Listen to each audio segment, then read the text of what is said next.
रत्नागिरीतलं चंपक मैदान म्हणजे स्थानिक पक्ष्यांसह अनेक प्रवासी स्थलांतरित पक्ष्यांसाठी हक्काचा अधिवास. गवताने व्यापलेलं हे एक मोकळं पठार रत्नागिरी शहराला अगदी खेटूनच असलेलं. या मैदानामधून अगदी नष्टप्राय श्रेणीतील तणमोर ते गिधाडापासून चीन ते आफ्रिका असा लांबवर प्रवास करणाऱ्या अमूर ससाणा पक्ष्यापर्यंतची नोंद करण्यात आली आहे. म्हणून चंपक मैदान हा स्थलांतरित पक्ष्यांचा थांबा म्हणून वैशिष्ट्यपूर्ण अधिवास आहे. कोकणात अनेक ठिकाणी उंचीवर जशी लॅटरेटिक प्लॅटूज किंवा ज्याला सडे म्हणतो, कातळ सडे म्हणतो, तर तशा प्रकारचं अधिवास असलेलं चंपक मैदान आहे. साधारण 700 एकरमध्ये हा संपूर्ण जो एरिया आहे तो पसरलेला आहे आणि त्याच्यामध्ये काही भागामध्ये गवताळ कुरण आहेत, काही भागांमध्ये बागायती शेती म्हणजे आंबा, काजू यांची लागवड केलेली आहे.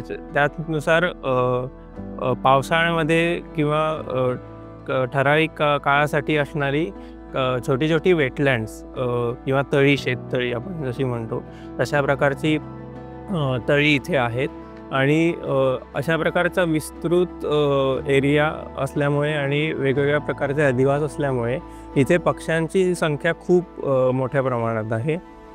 साधारण आत्तापर्यंत 100 ते 150 प्रकारच्या प्रजाती आम्ही पक्षी निरीक्षकांनी या एरियामध्ये नोंदी केलेल्या आहेत.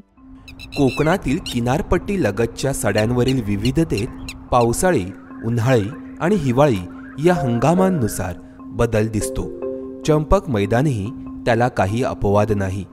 चंपक मैदान हे अगदी छोटंसं मैदान असलं तरी स्थलांतरी पक्ष्यांसाठीचा हा परिसर साधारण 500 हेक्टरहून अधिक क्षेत्रावर पसरलेला आहे.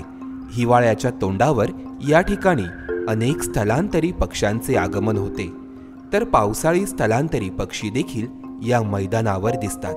उन्हाळ्यात हे मैदान सुकलेल्या गवताने व्यापून जात असल्यामुळे अनेक प्रकारचे गवताळ अधिवासातील पक्षी देखील या ठिकाणी पाहायला मिळतात.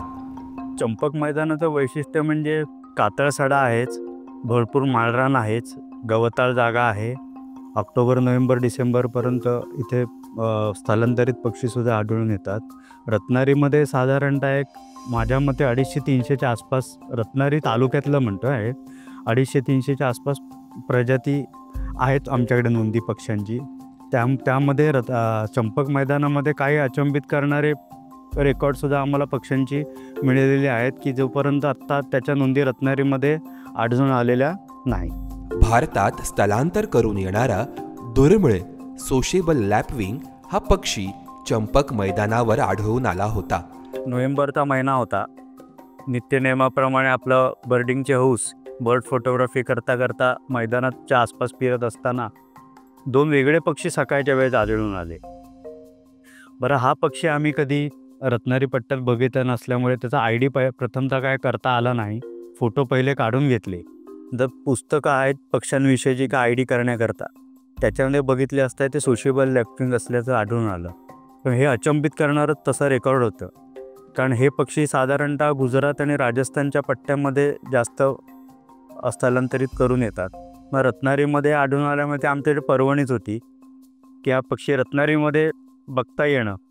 अंदाजे 2 ते 3 दिवस हे पक्षी आम्ही सकाळ संध्याकाळ त्याची रेकॉर्ड घेतली. त्या 3 दिवसानंतर ते कडनं निघून गेले. गवताळ अधिवासामुळे या मैदानात अनेक शिकारी पक्षी देखील आढळतात. चंपक मैदानामध्ये गरुड प्रजातीमधले काही पक्षी पण आढळून येतात, जसे बोनेलीज ईगल आहे, बुटेड ईगल आहे. त्याच्यानंतर ग्रेटर स्पॉटेड ईगलचा एकदा रेकॉर्ड मिळाला आहे. इंडियन स्पॉटेड ईगल हा दरवर्षी इकडे म्हणजे इकडे येतो, भारतातलाच आहे पण दिसतो इकडे. त्याच्यानंतर क्रेस्टेड सर्पंट ईगल आहे, क्रेस्टेड हॉक ईगल आढळून येतो. ते इथले स्थानिक पक्षीच आहेत, crested hawk eagle, crested serpent eagle. Short toed snake eagle नावाचा पक्षी साधारण सप्टेंबर ते ऑक्टोबरच्या दरम्यान आपल्या इथे दिसतो. दरवर्षी अमूर ससाणा हे पक्षी उत्तर चीन ते आफ्रिका असे दूरवरचे स्थलांतर करतात. उत्तर चीनमध्ये प्रजनन करून हे पक्षी हिवाळ्यासाठी आफ्रिकेत जातात. या दरम्यान अरबी समुद्रावरून प्रवास करण्यापूर्वी कोकण किनारपट्टीवर काही वेळ थांबतात. अशा वेळी चंपक मैदान त्यांच्या हक्काचा थांबा असतो. मैदानावरील विजेच्या तारांवर अनेक अमूर ससाणा पक्षी हे नोव्हेंबर महिन्यात थांबलेले दिसतात. तणमोर म्हणजेच लेसर फ्लॉरिकन हा भारतात प्रदेशनिष्ठ असलेला एक पक्षी.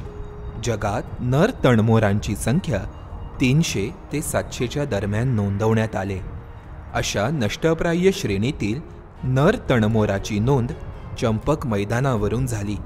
25 मे 2025 रोजी हा पक्षी या ठिकाणी वावरताना दिसला. परतीच्या स्थलांतरादरम्यान हा नर तणमोर या ठिकाणी थांबल्याचा कयास अभ्यासकांनी वर्तवला. त्यामुळे महाराष्ट्रामध्ये पॅसेज मायग्रंट असणाऱ्या अमूर ससाणा किंवा तणमोरांसारख्या पक्ष्यांसाठी चंपक मैदान महत्त्वाची भूमिका बजावतो.